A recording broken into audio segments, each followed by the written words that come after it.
Good morning, children. This is lecture 8 of chapter electrochemistry. In this lecture, we will study about Kohlrausch's law. Variation of molar conductivity with concentration. A graph is given. We have to see the graph for better understanding. Now here we will talk about the strong electrolytes. How the molar conductivity is depending upon the concentration. Okay, the graph is given for that. Now, molar conductivity is dependent on electrolyte concentration, that you all know. Molar conductivity is dependent on electrolyte concentration, but it varies differently for strong and weak electrolyte. So here in this, we are saying about the strong electrolyte. How the molar conductivity is depending upon the strong electrolyte. Molar conductivity of strong electrolytes. Now children, what is molar conductivity? Molar conductivity is the conductance of 1 mole solution of an electrolyte, and which is denoted by lambda m. So we can say that molar conductivity lambda m of an electrolyte may be defined as the conductance of a volume of a solution containing 1 mole of a dissolved substance. Okay. So molar conductivity, we have already done that.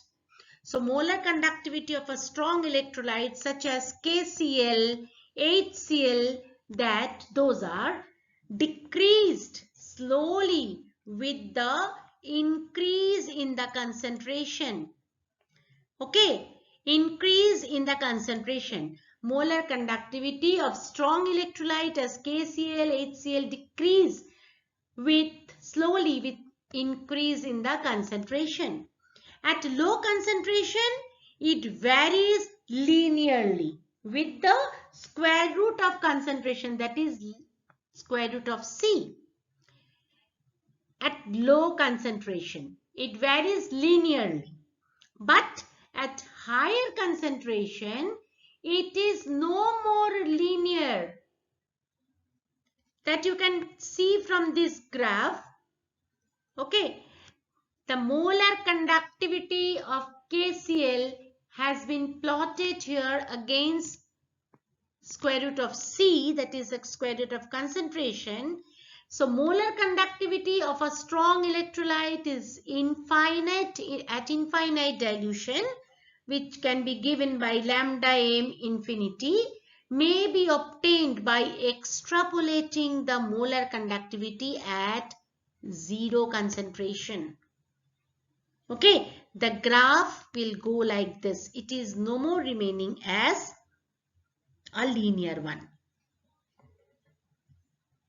So we can see that molar conductivity of a strong electrolyte obeys the following relationship. What is the relationship? Lambda m is equals to lambda m infinity minus b square root of C, where lambda m is the molar conductivity at a particular concentration C. Lambda m infinity is the molar conductivity at infinite dilution, and B is the slope of the line. Okay, this equation is also known as Debye-Huckel-Onsager equation. Okay, lambda m is equals to lambda m infinity minus B square root of C.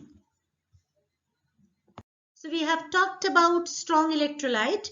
Now we will see that variation of molar conductivity with the concentration, but the solution is a weak electrolyte. Then what is happening? How it is behaving? Now you can see the figure here. Okay, that is, we have plotted a graph of acetic acid, the molar conductivity of acetic acid against its concentration, square root of concentration. Okay, this curve is different from the corresponding strong electrolyte curve, that you can understand. For KCl, HCl, the graph is totally different. At higher concentration, the conductivity is low which sharply increase on dilution. This happens because at higher concentration, ionization of the electrolyte is much less, which sharply increases when the electrolyte is dilute. Clear? It is also apparent from the curve that molar conductivity of weak electrolyte at infinite dilution cannot be determined through extrapolation. Okay. Kohlrausch experimentally observed that for a large number of strong electrolyte,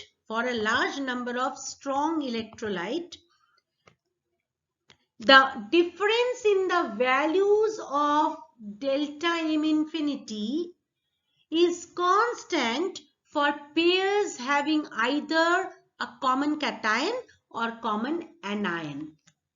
Just see the figure here, table given below. Electrolyte is NaCl, KCl. They are having the common anion. Okay, so common anion, their delta M infinity is coming to 126.45 and 149.86 respectively. It is given in ohm minus 1 centimeter square mole minus 1. So if we'll find out the difference between these two, it is coming 23.41. Now just come to the third and fourth one, NaNO3 and KNO3. Both are having the same anion, NO3. So the first one is 121.55 and the second one is 144.96. Now again you see the difference between these two. It is coming 23.41.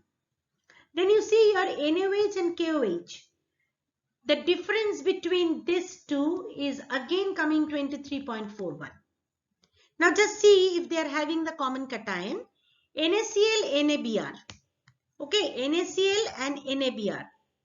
So both are having the same cation, that is sodium, NaCl and NaBr. So it is coming 126.45 and 128.51, that is the delta M infinity. Then the difference is coming 2.06. Now see for the third and fourth, KCl and KBr. Okay, they are having both potassium as a cation. It is 149.86 and 151.92. If we'll do the difference between these two, this is coming 2.06 again. Now NH4Cl and NH4Br, both are having the same cation, that is NH4 plus.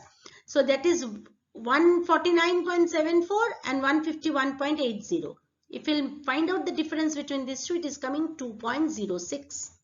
So any pair of electrolyte having Na plus and K plus and any common anion, the lambda M infinity is coming 23.41. Okay. And any pair of electrolyte having Cl minus and Br minus and any common cation, delta M infinity is coming 2.06. So based on this observation, Kohlrausch formulated a law. What is that? The molar conductivity at infinite dilution of an electrolyte is equal to the sum of the molar conductance of its cations and anions with each conductance terms multiplied by the number of respective ion present in the formula unit of the electrolyte. You have to learn this.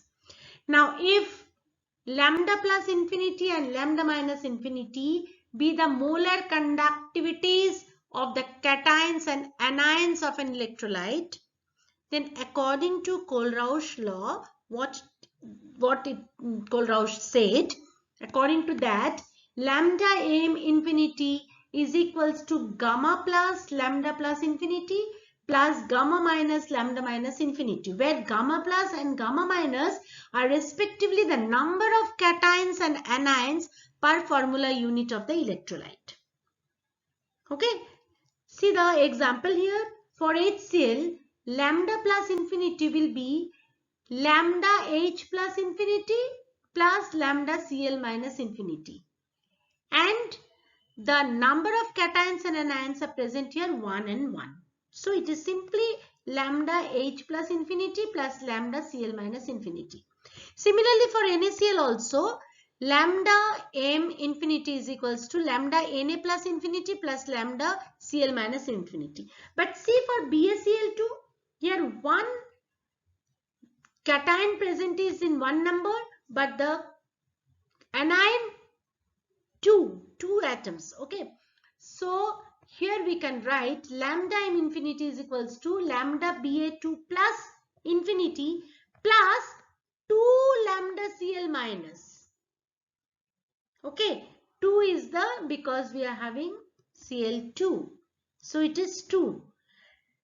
Similarly, for Al2SO4 whole 3, what can we write? Lambda M infinity is equals to 2 Al3 plus infinity plus 3 SO4 2 minus infinity. Okay, and CH3COOH, that is also lambda M infinity is lambda CH3 plus infinity plus lambda COOH minus infinity. I hope you have understood. Now here it is shown the molar conductance of some ions at infinite dilution. Cations H plus, Li plus, Na plus, K plus, NH4 plus. These all the lambda M infinity is given here. These are the values. And some anions OH minus, Cl minus, Br minus, I minus, all these are given the value of lambda infinity in ohm minus 1, centimeter square and mole minus 1. Okay. Now determination of lambda M infinity for weak electrolytes. How to calculate the lambda M infinity for weak electrolytes has been shown here. It is very interesting. Just see. Lambda M infinity of weak electrolytes cannot be determined by lambda M and square root of concentration curve. Kohlrausch law may be used for this as has been shown below. How it is? As per Kohlrausch law, lambda M infinity acetic acid CH3COOH can be written as lambda CH3COO minus infinity plus lambda H plus infinity. We know that, we have seen this. Now, how to calculate it? For that, we have to take strong electrolyte. Okay, so lambda M HCl we can take. So if it will break, we will get lambda H plus infinity plus lambda Cl infinity. Let it be equation number 1. Then we can find out lambda M infinity CH3COO Na, that is lambda CH3COO minus infinity plus lambda Na infinity. Let us take equation number 2. Now lambda M infinity NaCl, that is also a strong electrolyte, that is lambda Na plus infinity plus lambda Cl minus infinity. Let us take it at equation number 3. Now these three are the strong electrolyte. Now from these three we will calculate the lambda M value for CH3COOH. How? Subtracting equation 3 from 1 plus 2. So if I will do 1 plus 2, I am getting lambda M infinity HCl plus lambda M infinity CH3COO Na. From these two, the sum of these two, subtract lambda M infinity NaCl. So if you break it, I am getting lambda H plus infinity plus lambda Cl minus infinity for HCl plus lambda CH3COO minus infinity plus lambda Na plus infinity for CH3COO Na. And then from for NaCl minus Na plus infinity minus lambda Cl minus infinity. From there, lambda Cl minus infinity gets cancelled, and lambda Na plus infinity and lambda Na plus infinity gets cancelled. Okay, so what is left? That is lambda H plus infinity plus lambda CH3COO minus infinity. Okay, so that is actually we are getting from lambda M infinity CH3COOH. So since HCl, CH3COO Na and NaCl are strong electrolyte, their lambda m infinity values may be obtained through extrapolation, from which lambda m infinity value for CH3COOH may be calculated. Okay, so the numericals are also coming based on this type of thing. Determination of degree of dissociation of weak electrolytes. At infinite dilution, one may expect that the weak electrolyte is 100% dissociated and the degree of dissociation is 1. If lambda m infinity is the molar conductivity at infinite dilution, that means 100% dissociated, degree of dissociation is equals to 1, and lambda mc is the molar conductivity at concentration C. The degree of dissociation alpha at concentration C can be given by alpha is equals to lambda mc divided by lambda m infinity. Okay, so it is equals to lambda mc divided by lambda m infinity. We have seen that is gamma plus lambda plus infinity plus gamma minus lambda minus infinity. Let us take it as equation number 1. So the value of lambda m infinity for a weak electrolyte may be easily calculated using Kohlrausch law as described in the previous slide.